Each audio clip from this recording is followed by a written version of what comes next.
Të nderuar gazetarë dhe punonjës të tjerë. Me mbështetje financiare, kushtzim financiare me shantazh, po dyshohet se Serbia ka ndërhyrë në zgjedhjet parlamentare të Kosovës. Kryeministri i Kosovës Albin Kurti tha se për ndikim në rezultatin e zgjedhjeve, Serbia i pagoi me 20.000 dinar ose rreth 170 euro çdo qytetar të komunitetit serb. Pagat, pensionet, shtesat për fëmijë, ndihmat sociale e të tjera. E treta është përçarja e rivalëve të listës serbe.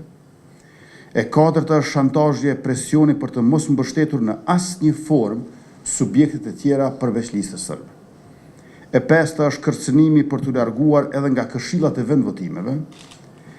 E gjashta është regjistrimi të ashtu quajturve votuesve të sigurt, përkatësisht përpilimi listave të caktuara si votues të sigurt nga pikpamja e tyre. Edhe ministri Nenad Rashić ka akuzuar qeverinë serbe për shfrytëzimin e serbëve të Kosovës për interesat e tyre personale. Ata i përdorin serbët e Kosovës si mekanizëm menaxhues, një mekanizëm që ndonjëherë është përdorur edhe si element për destruktivitet, jo për konstruktivitet. Ata nuk duan që të kemi një integrim të plot apo jetë të harmonishme në Kosovë, por pikërisht të kundërtën e kësaj.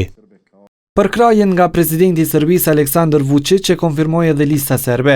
Madje në rrjetin social Facebook, ata shkruan se me krenari e thonë këtë gjë. Ndërsa akuza patën edhe për Nenad Rashićin që sipas tyre ulsen në kuvend e sigurojnë nga votat e shqiptarëve.